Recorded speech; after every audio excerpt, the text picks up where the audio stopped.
Bueno, estamos aquí de vuelta en Contrapunto, en Gran Canaria Televisión, como siempre, en este que es su programa con la actualidad de Gran Canaria. Y tal como dijimos antes, después de haber despedido a nuestro anterior invitado, José Luis Rodríguez Martín, y hablando de esta historia de Telde, de los años 50, 60 hasta los años 70, ahora vamos a la actualidad del día de hoy de Gran Canaria.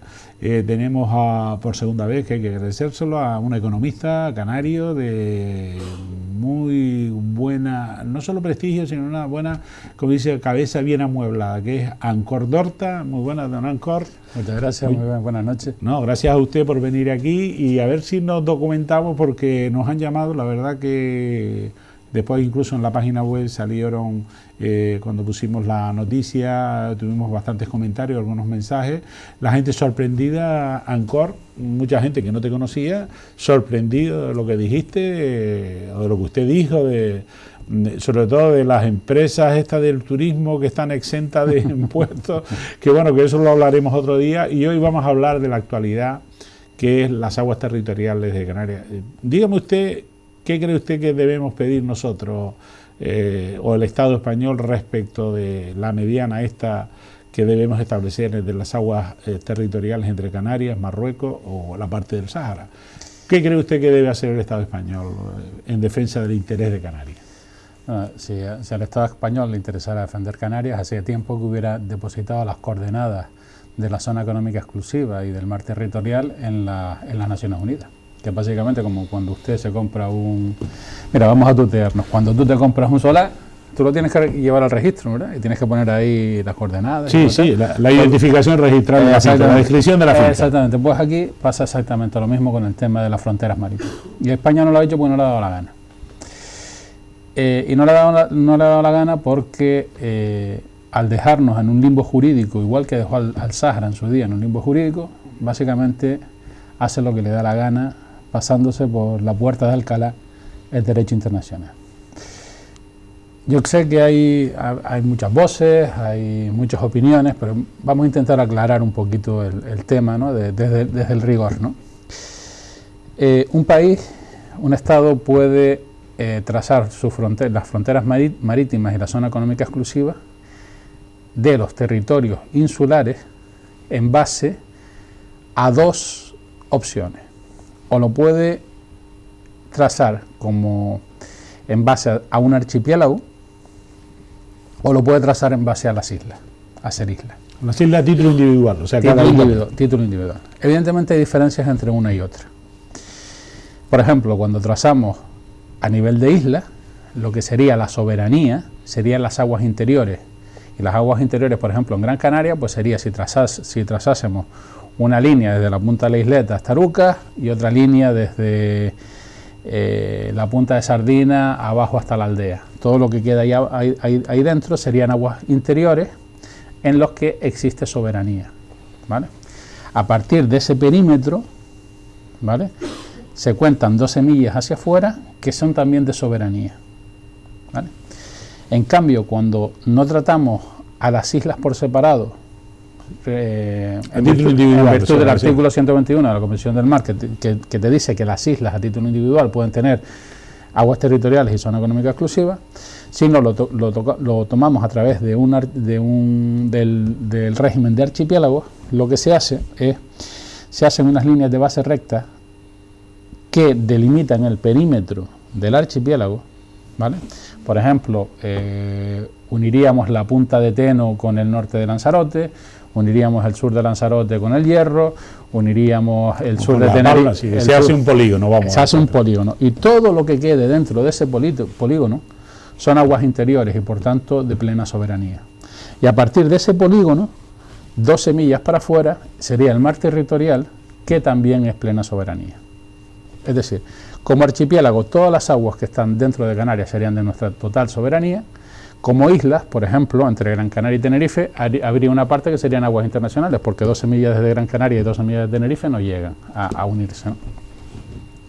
Entonces, evidentemente, tratarnos como archipiélago tiene más ventajas. Nos da más soberanía, nos da más aguas interiores, nos da más espacio de las 12 millas, nos da incluso más, aunque no hay tanta diferencia en esto, más zona económica exclusiva. Pero el problema es que para poder utilizar el régimen de archipiélago tienes que ser o un Estado archipelágico, es decir, un país independiente, o un Estado libre asociado, o tener lo que es la plena autonomía interna.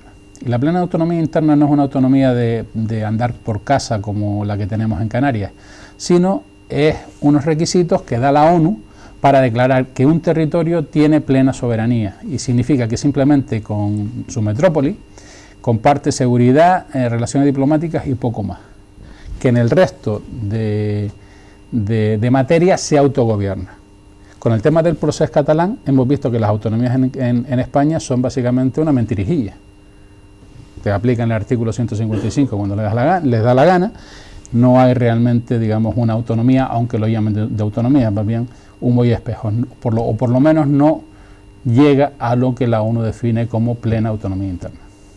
Entonces, cuando uno no puede utilizar el régimen de archipiélago, utiliza el régimen de islas, que es lo que han hecho Francia, Inglaterra, Australia, Estados Unidos, Canadá, bueno, Canadá menos, pero para quedarse con gran parte de los océanos y sobre todo, porque es lo que se está en juego, los recursos minerales y pesqueros que hay en esos océanos. Es decir, que estos estados que usted ha nombrado, especialmente Francia, que cogen cada isla y desde cada isla a título individual proyectan no como archipiélago, sino a cada isla le traza sus 200 millas de zona exclusiva económica. Evidentemente. ¿Y España qué es lo que ha hecho? Nada.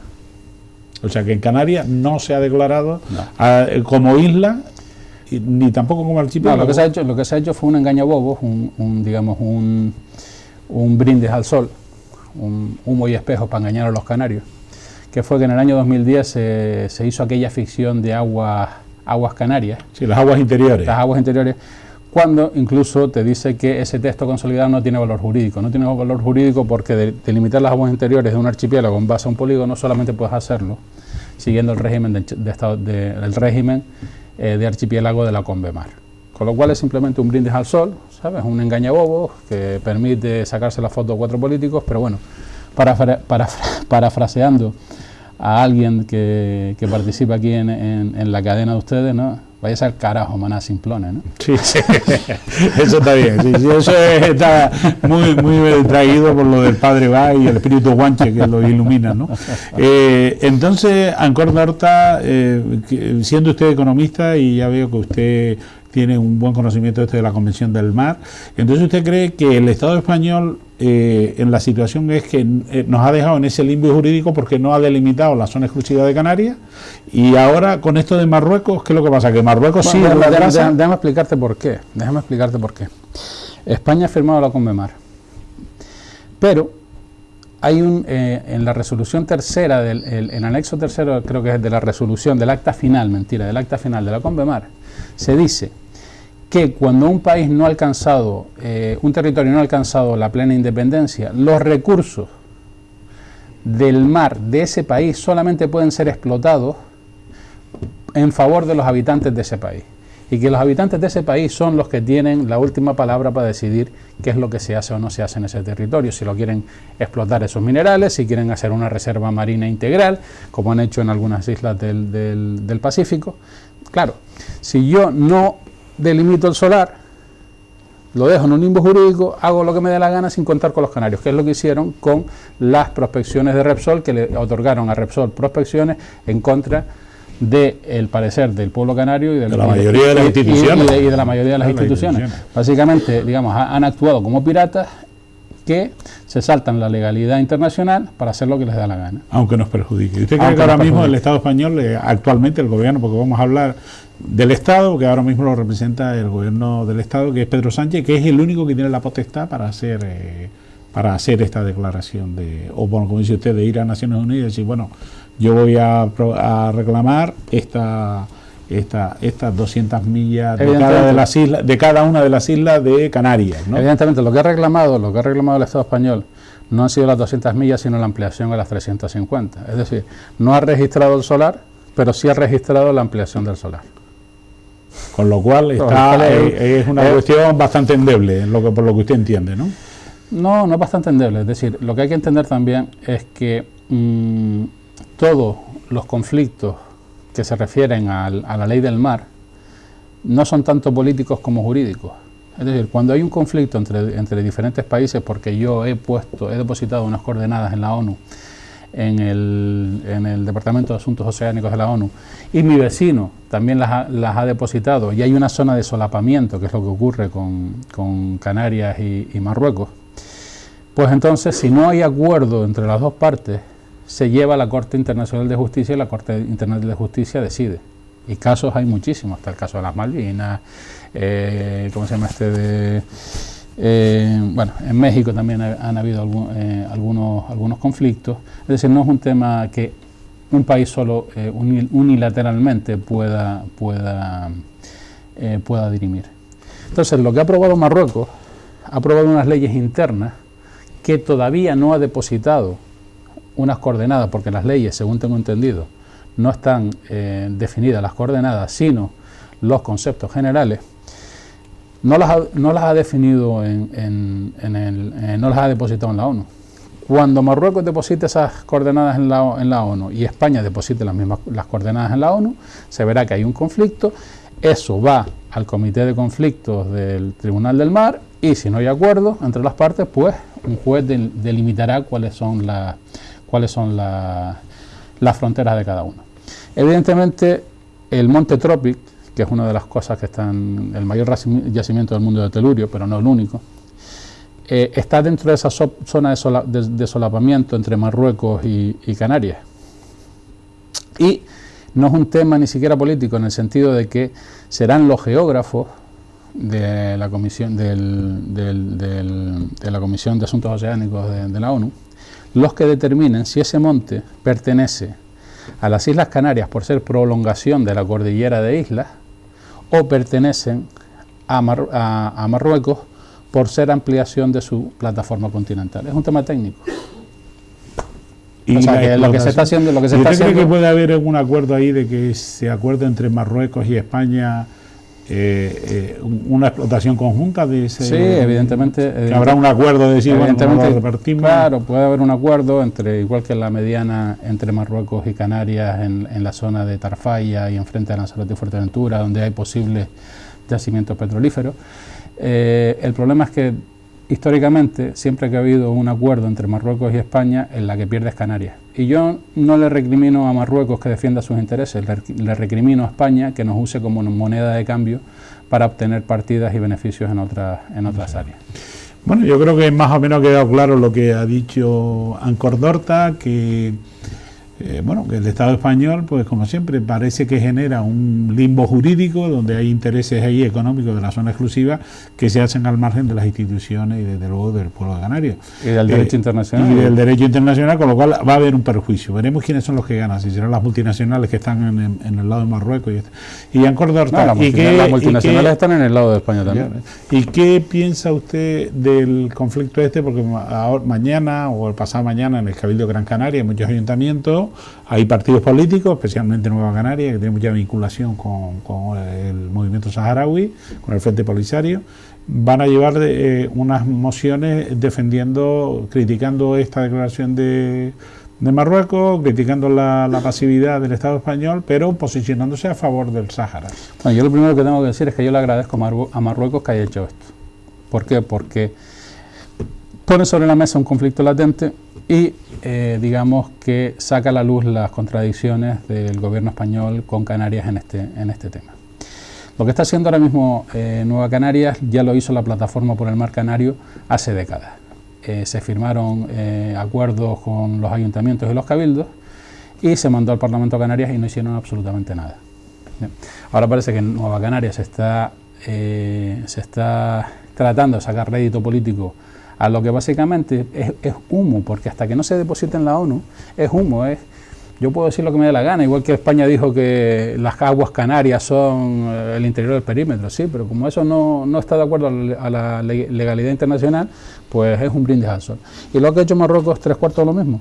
Son leyes internas en el que dice que las aguas del Sáhara son suyas y se dota de los instrumentos jurídicos internos para poder actuar dentro de esas aguas del Sáhara. Con lo cual a mí me parece bien, ¿no? Pero aquí estamos hablando también del tema saharaui y del tema polisario, ¿no? Y aquí también es un aspecto donde hay muchísima desinformación. ¿Vale?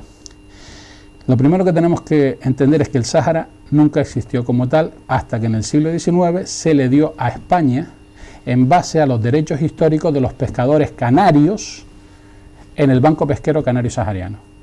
Y un hijo de esta ilustre ciudad de Telde, que fue Fernando León y Castillo, fue una de las principales personas que actuó, digamos, en esa negociación internacional, igual que estuvo presente después en la conferencia de Algeciras en 1906, si mal no recuerdo, en el que se dividió Marruecos en diferentes protectorados. Eso es lo primero que hay que entender. El Sáhara Occidental como entidad política nunca existió, hasta que los europeos le metieron escuadra de Cartabón e hicieron ahí una cosa. Los saharauis tampoco son... Hay que entender quiénes son los saharauis. O sea, yo ahora mismo creo que lo importante no es si te posicionas a favor de uno y a favor de otro, sino entender un poquito a nuestro vecino, porque nosotros hemos estudiado mucha historia de Europa, pero del norte de África no conocemos nada. Entonces los saharauis son básicamente árabes, no son nativos del norte de África, no son bereberes, no son amazigh, son beduinos que proceden del Yemen, de la península arábica, que llegaron al norte de África aproximadamente al mismo tiempo que los españoles empezaron a asaltar las Islas Canarias para llevarse esclavos guanches. Estamos hablando del siglo XIII, el siglo XIV. Y se asentaron primero en Marruecos y fueron expulsados del Valle del Sus, que es un valle de cerca de Agadir, en Marruecos, por las tribus bereberes. Y fueron expulsados hacia el sur y sometieron a las tribus nativas, a las tribus bereberes, a las tribus amazigh de esa zona. ¿Vale? Hasta tal punto era que hay documentos escritos que decían que mantenían a las tribus nativas tan pobres que, digamos, iban ahí y violaban a las mujeres y a las hijas delante de ellos porque no tenían nada. ¿Vale? Entonces los saharauis son árabes, básicamente. Y los saharauis tampoco es que sean del Sáhara. Es decir, hay saharauis en Marruecos, hay saharauis en el Sáhara y hay saharauis en Mauritania. De hecho, en Mauritania los que gobiernan son los saharauis. Si queremos saber cómo sería un país gobernado por los saharauis, no solamente tienes que irte a Mauritania. Y te recuerdo que en Mauritania todavía hay esclavitud. ¿Vale? Yeah. Los saharauis se dividen en tres grandes confederaciones de tribus. Tienes la confederación Tecna, que el 70 al 80% de su territorio es en el Marruecos, y un 20-30% de su territorio es el norte de lo que llamaríamos el Sáhara Occidental hasta Tarfaya. Esta confederación, en su gran mayoría, son marroquíes, o sea, aunque sean de etnia saharaui, aunque sea de cultura saharaui, son ciudadanos marroquíes y no del Sáhara Occidental. Después tienes la tribu de los Ouad Delim, que se precian de hablar el hasaniyya, es decir, el dialecto árabe más puro del norte de África y de tener la sangre árabe más pura del norte de África. Y esta gente es la que gobierna en Mauritania, pero también la que se establece en el sur del Sáhara Occidental, lo que antes era Villa Cisneros y que ahora es Dakhla. ¿Vale? Entonces tenemos que dos de las tres grandes confederaciones saharauis están posicionadas o aliadas con Marruecos. Y hay una tercera confederación, que era la que tenía una franja del litoral al sur de Tarfaya y el interior, ¿vale? Esmara, toda esa parte de ahí, que son los regibat, que son básicamente los polisarios. ¿Vale? Entonces, cuando hablamos de los saharauis, ¿de quién hablamos? De los Tecna, de los regibat, del polisario, del regibat, que son los polisarios, de los Ouad Delim, que son los que están en el sur de Marruecos, el del Sáhara, y en Mauritania. Eso es lo primero que tenemos que entender. Lo segundo que tenemos que entender es que nunca fueron un país independiente, en el sentido de que la forma de estructurar un Estado en el norte de África era distinta a la forma de estructurar un Estado en Europa. En Europa decimos la frontera es este río, la frontera es esta montaña. En el Sáhara eso no tiene sentido. Lo que tiene sentido es el control de las rutas del desierto, el control de las rutas de las caravanas, ¿vale? Y en diferentes partes de su historia, Marruecos ha obtenido control de esas rutas, incluso ha llegado a su territorio hasta el área que es Tombuctú, que es en la actual Mali, toda esa parte. Sí, el Sahel, que le dicen. El Sahel, exactamente. ¿Por qué? ¿Por qué? Porque Marruecos, la historia de Marruecos es un país fascinante, ¿no? No solamente se liberó de dos potencias coloniales como son Francia y España, sino que nunca estuvo sometida al Imperio Otomano, ¿vale? Entonces, dentro de Marruecos habían unos territorios que se llamaban el Bled el Maksem, que eran, digamos, los territorios donde el sultán de Marruecos, que no pertenecía al califato al califato turco, ¿vale?, ejercía como líder espiritual, y en esa zona ejercía directamente su control. ¿Por qué? Porque era la zona donde podía desplazar su ejército y su corte. Y alrededor de esa zona lo que habían eran tribus con sus territorios respectivos que le rendían vasallaje y le pagaban tributo. A veces era un tributo elevado, a veces eran 4 cabras, pero que le reconocían como, digamos, jefe de la fe islámica. En ese sentido, entre Marruecos y Argelia, entre lo que era el límite del Imperio Otomano y lo que era Marruecos, había una zona que era más o menos independiente, cuyas tribus podían elegir si someterse al Imperio Otomano o someterse al sultán de Marruecos, ¿vale? Entonces, más que poner fronteras en un mapa, lo que constituía el Estado eran las relaciones de reconocimiento de los diferentes grupos tribales con respecto bien al Imperio Otomano o bien al sultán de Marruecos, ¿vale? De hecho, incluso Tinduf, que es donde hoy está el Frente Polisario, en realidad pertenece a Marruecos, porque Marruecos era mucho más grande, de lo que es actualmente. En el siglo XIX, cuando se le da, o el siglo XX, no recuerdo exactamente, cuando se le da el protectorado de Argelia a Francia, y también se le da, se le da el protectorado de Marruecos a Francia, mientras que mantienen Argelia como una provincia de la República Francesa, lo que hicieron los franceses fue extirpar todo lo que es actualmente el sudoeste argelino, que pertenecía a Marruecos. Como decía, bueno, a Marruecos es un protectorado que lo tendremos que soltar algún día, mientras que Argelia es nuestra. Lo que hacemos es que estas provincias que son de Marruecos se las vamos a unir a Argelia. Y entonces todo lo que es la parte de Tinduf, Adrar, es decir, todo lo que es casi un tercio del territorio argelino, en realidad era marroquí, que los franceses simplemente decidieron en París que iban a poner la frontera por otro lado. ¿Qué es lo que ocurre en ese territorio? Que están las minas de hierro de Hala Yebilet, que son el mayor depósito de hierro del mundo, ¿vale? ¿Y qué es lo que pasa con ese depósito de hierro? Que es muchísimo dinero. Y que el equilibrio de poder que hay entre Argelia y Marruecos podría desestabilizarse si se utilizan esos recursos. Pero hay un tema geográfico ahí también, y es que para poder sacar ese mineral de hierro por ferrocarril no lo puedes llevar hacia el Mediterráneo, porque hay una serie de campos de dunas que imposibilitan el trazado del ferrocarril hacia, digamos, la costa mediterránea. Y entonces, en los años 70, cuando todo el conflicto del Polisario, todo ese tipo de historia, Argelia tenía un interés estratégico para poder hacer una línea férrea que uniese las minas de hierro de Hala Yebilet hacia el Atlántico. Y ese es el conflicto.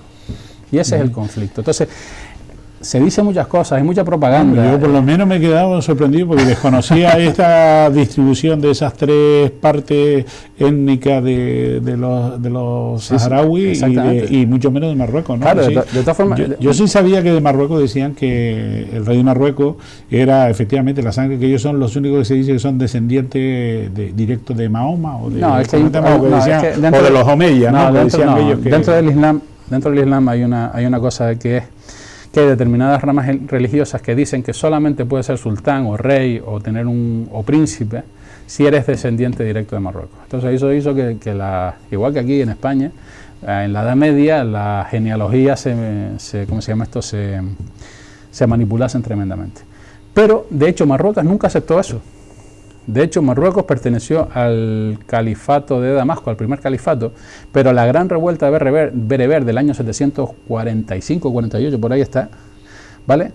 Tuvo una base en la que no reconocían la necesidad de ser descendiente directo del profeta, de Mahoma, para poder ser sultán, emir o lo que sea, sino que incluso si fuese un esclavo negro y fuese el más apto para el cargo, podían elegirlo, ¿no? Bueno, entonces toda esta explicación que dice usted, esta complejidad, que evidentemente hay que sacarlo, la pregunta es, entonces, ante esta complejidad, ¿qué debemos o qué debería hacer el Estado español o qué deberían hacer las autoridades canarias frente a esta reclamación del Sáhara? ¿Tenemos que respetar la decisión de Naciones Unidas con lo de las aguas o realmente tenemos que o asimilar que efectivamente Marruecos tiene cierto derecho respecto a esas aguas adicionales? ¿Cómo lo ve usted? ¿Cómo lo veo yo? Vale. El Sáhara está dentro de la lista de territorios no autónomos de la ONU, con lo cual corresponde a la ONU decidir si hay que hacer un referéndum de autodeterminación allí o no y cuál es el estatus que se le da. Dicho esto, ¿vale? Trazar una mediana en las aguas del Sáhara a nosotros no nos afecta, porque la mediana es la misma si las aguas pertenecen a Marruecos o si pertenecen a un Sáhara independiente. Que esas aguas pertenezcan a Marruecos, a un Sáhara independiente, que lo decía la ONU. Pero nosotros sí podemos trazar esa mediana, porque la mediana sería la misma, independientemente de la titularidad del territorio que estuviese al otro lado de la mediana. Entonces yo creo que lo primero que tenemos que hacer es dejarnos de hacer populismo y dejarnos de hacer propaganda y dejarnos de engañar a la gente y decirle la verdad. Aquí el problema no es Marruecos, aquí el problema es España. Aquí el problema es que España no ha registrado la finca porque no le interesa registrar la finca, porque mientras no registre la finca puede hacer lo que le da la gana. Bueno, que hará la gana a algunos que tengan el gobierno o los amigos del gobierno, porque evidentemente esto está al margen de... Evidentemente. ¿Cuál sería una postura medianamente lógica para nosotros? Pues para nosotros sería una postura de pelear como mínimo por la plena autonomía interna. Eso nos daría muchísimo más autogobierno, eso nos permitiría ser partícipe de la convención de la Convemar.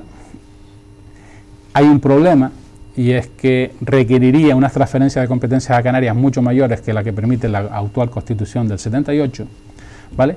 Pero es una vía a explotar. ¿Por qué? Porque trazar las aguas como régimen de archipiélago para nosotros es mucho más favorable. Pero en el caso de que esa vía no se pudiese conseguir, pues habría que ir a exigirle a España que por lo menos las trace por el régimen de isla. ¿Por qué? Porque eso nos saca del limbo jurídico y da claridad. Exactamente. Entonces yo a Marruecos no tengo nada que Marruecos va a lo suyo, engloba las aguas de Canarias, sí, porque dice que Canarias no es un archipiélago, no es un estado archipelágico, sino un estado un archipiélago de estado. Perfecto, fantástico, es su postura. Que ahora que los jueces delimiten si tienen razón o no tienen razón. O sea, aquí el problema no es Marruecos, aquí el problema es España. Y Ancor Dorta, yo creo que yo he aprendido muchísimo ahora, y esta es la segunda vez que hombre nos va a pasar la factura aquí porque nos está ilustrando, ¿no? No, es verdad lo que usted dice, la gente sabemos mucho de la historia de Europa, pero no tenemos ni idea de nuestros vecinos. Yo me he quedado sorprendidísimo de lo que usted acaba de decir, de que la República Árabe Saharaui o el Frente Polisario son, como dice usted, de esa etnia procedente de árabes que es distinta de los hamasí, bereberes y me ha sorprendido. El problema que tenemos aquí es que también tenemos la confusión con el término moro, ¿vale? Sí. No es lo mismo un musulmán que un moro que un árabe. Un árabe es descendiente de gente de la península arábica, ¿vale? Y los saharauis son árabes, pues son beduinos del Yemen, originalmente, ¿vale? Moro, en realidad, significa lo mismo que Mauro. Nosotros cuando decimos aquí Mauro, en el campo, le estamos diciendo moro, que significa en portugués moreno. Pero los moros, o los mauros, eran los habitantes de la Mauritania tingitana y Mauritania cesarea, que eran las provincias romanas del norte de África.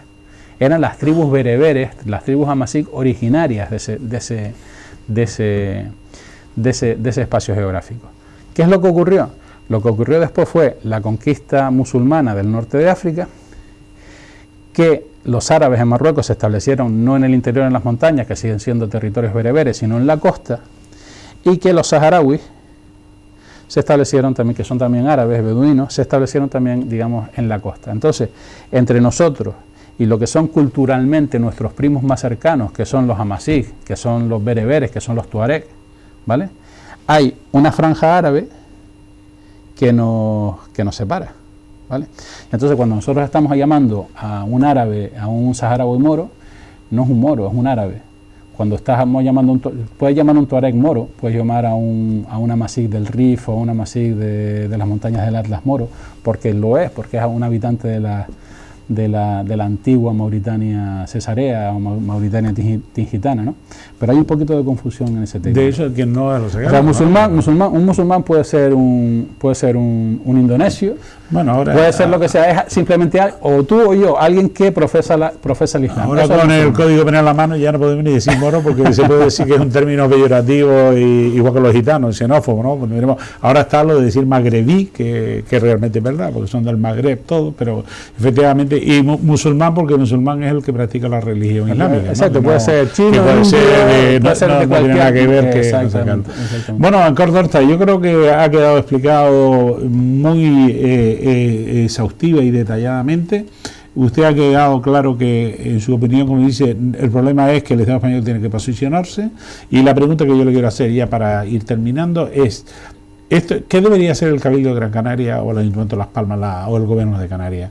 ¿Debemos instarle al Estado que haga esa declaración en un sentido o en otro, pero que la haga ya? ¿O qué cree usted que tiene que hacer? Yo creo que nos interesa ser, dar la mayor claridad posible y estar lo más sujeto posible a derecho internacional, porque, como te digo, en el acta final de la Convemar se dice que los recursos de un territorio como Canarias, que está alejado, que no ha logrado su plena independencia, solamente puede ser explotado en beneficio de los habitantes de ese territorio y no de la metrópoli. Con lo cual, cuanto más insertos estemos dentro del derecho internacional del mar, mejor para nosotros. Y la última pregunta, un poco incómoda, que siempre le decimos a todos los invitados. ¿Usted cree que esta decisión de Marruecos de declarar, o esas leyes territoriales, usted cree que realmente es fruto de la debilidad internacional de ahora de España, o simplemente que usted quiere retener? Pero ¿usted cree que ha pasado algo, esto de que el Reino Unido se haya ido de Europa, o que ahora Estados Unidos no esté ahora porque esté Podemos dentro del gobierno y parece que está más alineado España con...? No, yo creo que todo país tiene derecho a trazar sus fronteras marítimas. ¿Y que lo han hecho? Lo han hecho. Hay una ocupación de facto del Sáhara, una anexión de facto del Sáhara, que hay algunas personas que están en contra, otras personas que dicen que es mucho mejor que esté como provincia marroquí que como país independiente, aunque yo le reconozco a todos los pueblos el derecho a la autodeterminación, ¿vale? Pero evidentemente un Sáhara independiente sería un protectorado francés o español durante muchísimo tiempo, ¿vale? Yo no le veo la ganancia para Canarias en ese aspecto, pero es mi opinión personal, ¿vale? Y se me fue un poquito el baile. Sí, no, es decir, lo que te estaba diciendo era si efectivamente qué es lo que nos interesaba a nosotros, si efectivamente la decisión de Marruecos es una cuestión oportunista o no. Yo lo veo como lo han hecho todos los países del mundo. O sea, lo que pasa es que aquí siempre hay un miedo al moro, incluso lo hemos visto en el proceso catalán, ¿no? Mucho de la propaganda que hacían los partidos unionistas españoles era el miedo al moro, en que iban a conquistar los moros Cataluña por la inmigración marroquí que había ahí, no sé qué historia, ¿sabes? El miedo al moro siempre se ha utilizado y al final, mira, estamos donde estamos y son nuestros vecinos. Vamos a ver cómo nos llevamos bien con él y vamos a ver cómo podemos colaborar los dos. Y la última, ¿usted cree que ahora mismo que el gobierno español, estando, por ejemplo, Podemos con Pablo Iglesias, con toda la gente de Podemos, que tienen vinculaciones claras con Rusia, con Irán, con Venezuela, con Cuba, muy enfrentados a Estados Unidos, muy enfrentados a Marruecos, ¿usted cree que ese gobierno no va a tirar a la mejor Canarias también como moneda de cambio? Es decir, si estudiamos nuestra historia y aprendemos de nuestra historia, algo que tenemos que sacar en claro es que España siempre nos ha utilizado como moneda de cambio. El último ejemplo lo tenemos con el Banco Pesquero Canario Sahariano.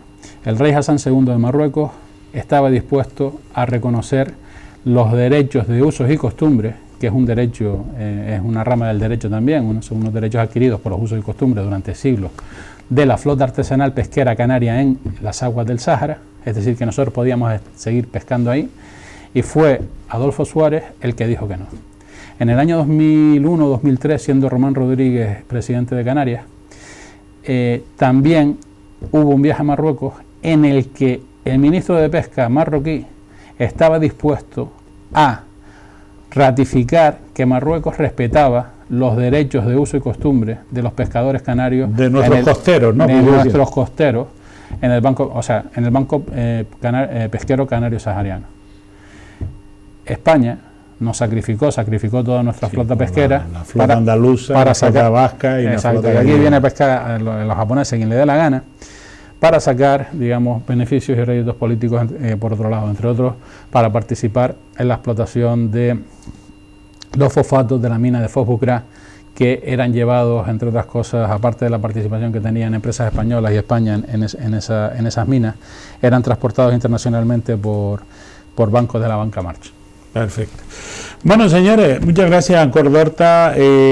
Ya nos están diciendo que nos queda nada, que ya incluso que nos hemos pasado del tiempo. En 3 minutos tenemos que despedir. Daremos otra vez la palabra a Ancor d'Horta.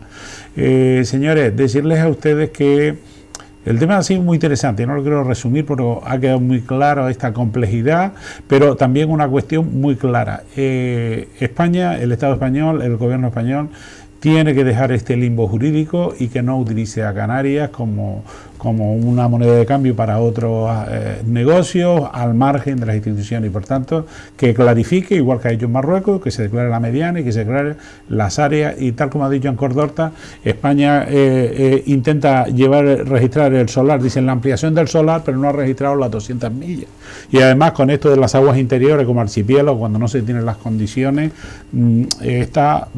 parece ser, por lo que nos está explicando Ancor d'Horta, simplemente es que hay una situación compleja creada ex profeso para precisamente otros intereses que además no hay garantías ahora mismo de que con el actual gobierno no estemos sujetos a estas presiones. Yo creo que más o menos eso es lo que ha quedado. Sí tengo que aprovechar ahora a Ancor d'Horta, que es economista, que es canario, que es de aquí de Las Palmas, que además se dedica a administrar patrimonio en Suiza, aunque tiene usted su trabajo aquí en Canarias, ¿no? Lo hace a distancia, que es un gran experto en los aspectos económicos y que dice que Canarias tiene futuro, como economía, como todas sus instituciones. Nos gustó mucho lo que usted dijo la otra vez sobre los impuestos, las grandes empresas, el sector turístico. Le vamos a emplazar para que, ahora que empieza el carnaval, pero vamos a ver si lo hacemos la gente, y destinamos un monográfico de esto de 20 minutos para que usted nos ilustre también sobre qué pasa estas exenciones fiscales, porque ahora estamos viendo lo que ha pasado con Loro Parque, lo termino. Loro Parque le van a bonificar hasta la licencia al 95% municipal. Está inscrita en el registro de zona especial canaria, que no paga ni el 4%. Ha recibido casi 20 millones de euros de subvenciones. Mira, yo te voy a explicar una cosa. Pero tiene que ser rapidito para que nos muy rapidito. Todos los paraísos fiscales del mundo te dan exenciones fiscales de los beneficios que obtengas fuera de ese territorio. Los beneficios que obtienes en ese territorio tienes que tributar como todo el mundo. Lo que hay en Canarias no es un paraíso fiscal, como mucha gente dice, ni nada por el estilo. Lo que hay en Canarias es una extracción de renta brutal. Simplemente para que no paguen impuestos simplemente para comprar a la oligarquía local políticamente, y sobre todo, si tenemos en cuenta que el 60 o el 70% del Producto Interior Bruto turístico, solo estoy hablando del turismo, está en manos españolas, sacarlo de aquí sin pagar un duro. Bueno, pues yo creo que eso merece un programa especial, vamos a sacarlo y queda comprometido aquí, y también tenemos. A ustedes, señores, bueno, yo creo que con lo que has dicho está suficiente, ¿no, Ancor? Bueno, a ustedes, señores, les invitamos a que sigan estas noticias, que las redifundiremos este programa también, lo subiremos a la página web cuando resolvamos los problemas técnicos que a la gente de las Reollas Avanza, que nos han llamado, que incluso nos han puesto mensajes. Es que tenemos un problema técnico con YouTube y con las redes, que nos han puesto restricciones, una cosa por derechos de autor, otro por las músicas, y no nos está permitiendo subir ahora mismo estas cosas. En cuanto se resuelva, volveremos a subir esto, que según me dicen los técnicos, ¿verdad?, ¿no? Que este viernes ya estará subido, incluido este programa. Vamos a ver si es verdad, y como dice que San Pedro No os lo diga. Señores, hasta mañana y que nos sigan en vergrancanaria.com. Hasta ustedes. Hasta la próxima.